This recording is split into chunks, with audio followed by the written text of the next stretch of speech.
Everyone, I just got a new art haul. So what I'm gonna do is I'm gonna go through what I got, and then we're gonna do an actual project only using what I've got. So I don't even have anything planned. It's gonna be totally off the cuff, intuitive, relaxing. You can either watch to learn about the supplies that I got, or you can paint along with me. So what happened was our realtor, we're in the middle of selling our home right now. If you're watching this video in the future, it is right now, it's April 2024, and our realtor wanted to come by to do a Facebook Live, do some videos to promote the house on social media. So we said, fine. We left the house and I said, you know what? I want to go to the art store because I haven't been to the physical art store in quite some time. And I was already dressed up, ready to go. I had to be out anyway. Sometimes with my celiac disease and other health autoimmune stuff, it's not that easy to get out of the house. So I was like, I'm out, let's do it. So I got a couple of things. Now I'm gonna show you these woody sticks, the Stabilo. I even Googled how to pronounce that, and there's not very clear instructions, and all of their videos only have music that I saw. So we're calling it Stabilo. That's how I am going to pronounce it. If you know how it actually is pronounced, let me know in the comments. But I got these woody sticks. So these are for kids, but artists use them. They're for anyone. Kids, artists, hobbyists, whoever. So I got these via Amazon. So I did not get these at Michael's. So just FYI, I might use these in this project. I'm not sure because I have not used them yet. But everything else I got at Michael's. So I think I'm going to do some circles. And I've been wanting a stencil. So sometimes I love painting the circles freehand, but sometimes maybe I want a perfect circle. And this tracing stencil is going to be so helpful for that. So I got this at Michael's. It is the Artist Loft brand. It is small and large circle template. It's just one piece. You can use that to paint, stencil, all of the things. So we're going to try that out. I also got this little cute, I have a regular sized catalyst wedge that I love for acrylics. And I saw this because it has the little notches in the bottom. Some of you might have this, but you can use this with pretty much anything. And it'll give you a very cool texture, a line pattern, and just like this package says, easy to hold, durable, long lasting. I've had this quite some time and it's been very, very messy, and it always cleans up really nice.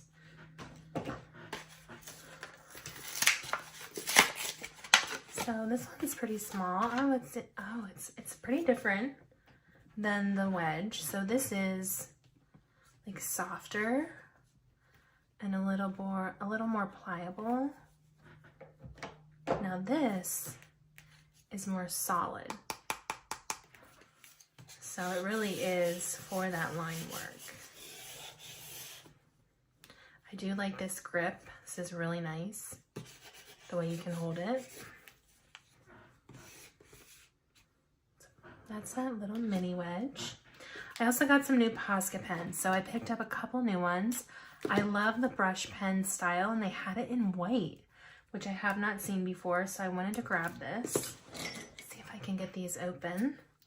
Now, one tip for you, if you're shopping at a big store like Michael's or Blick's, Jerry's, Cheap Joe's, Joann's, all of those stores, if you're buying Posca pens there, I only buy the ones that are still wrapped up in plastic because I've had too many times where I purchased one that's not wrapped up. Like I did purchase one today, but I'll show you what I did first. And I come home and they're almost dead because people use them and test them. So this one was wrapped up, but you can see the bristle. It is quite literally a brush. I love how this feels. This is one of those feel-good art supplies that is soothing, Helps you get in the moment. Love it. Also got a replacement teal turquoise color. I've had this one before, but I ran out of ink. This color specifically is called emerald green, but it looks teal or turquoise to me. And this is pure white. I also got a different Posca with a smaller, so this isn't a brush tip. It's a harder nib. It's very, very pointy. This size is 0.7 millimeters. And I do not think this one is reversible. No, so this one's not reversible. This tip of this pen actually reminds me of the gold pen a little bit that we use, so I'm going to test this out. I don't think I've used this, or maybe I have. We'll see. I'll let y'all know. So that's the Posca. And then I did get one final Posca. This is a green one. I don't have any bright green. So I thought, I've been talking a lot about contrast in our classes, light versus dark, the different shades of colors next to each other, the values that create contrast, and I tend to gravitate towards buying darker green, so I'm going to give this a shot. This is light green. This Posca is double-sided, so 1.8 to 2.5 millimeters, and what that means is you can open it up. This is the one size, and then you can flip it around, and it's another size. So there's no paint on this yet, but that's how that works. I did get some of my favorite Golden Acrylics titanium white color. I love mixing this with acrylic ink, even watercolor sometimes. This is fluid acrylic. I really like their high flow acrylic. This is what they had at Michael's, and it was in my budget, so I bought the fluid acrylic. Also, fluid acrylic, a teal color. I got something new for the first time. So this is Artist Loft watercolor ink in turquoise. So it is liquid watercolor ink. I have not looked up how to use this yet or anything like that, but I do want to note this is, it says academic level. So level of art supplies means that some supplies are maybe a little bit lower quality and more affordable, but still good to use for students and if you're practicing. And then there's like the professional artist level. So this says academic level, and I do want to point out that this says limited light fastness. So when this dries, and if you are using it in a painting that you want to last for a long time, it does fade. So just lower quality, lower ability to stay vibrant, or however you left it after you finished your painting. So I have not tried that yet. I don't think I'm going to demo that today because I want to research how to use it. I'll do a new video on that.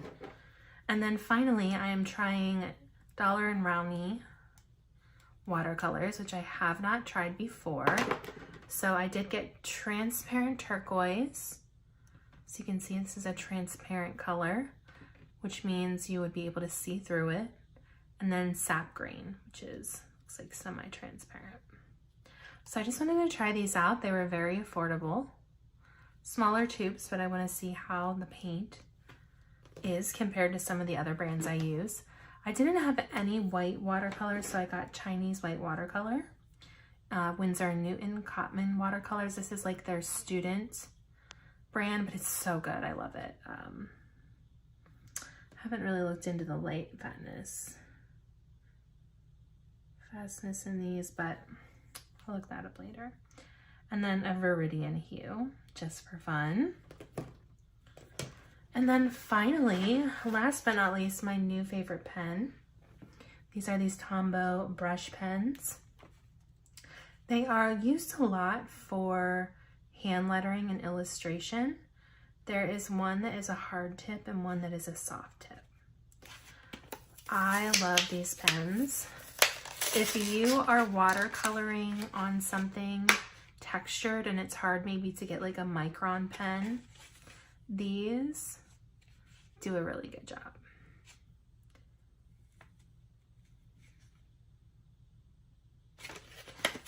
open these up. And maybe we'll use one of these to trace some circles in a few minutes. So here are the pens I got. Give you a little bit of a closer view.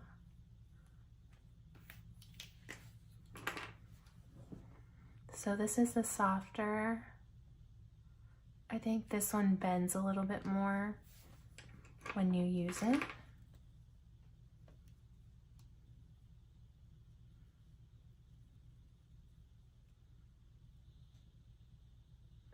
Yeah, so this is the soft tip. It's water-based pigment ink. And then this is the hard tip one. I like both of them.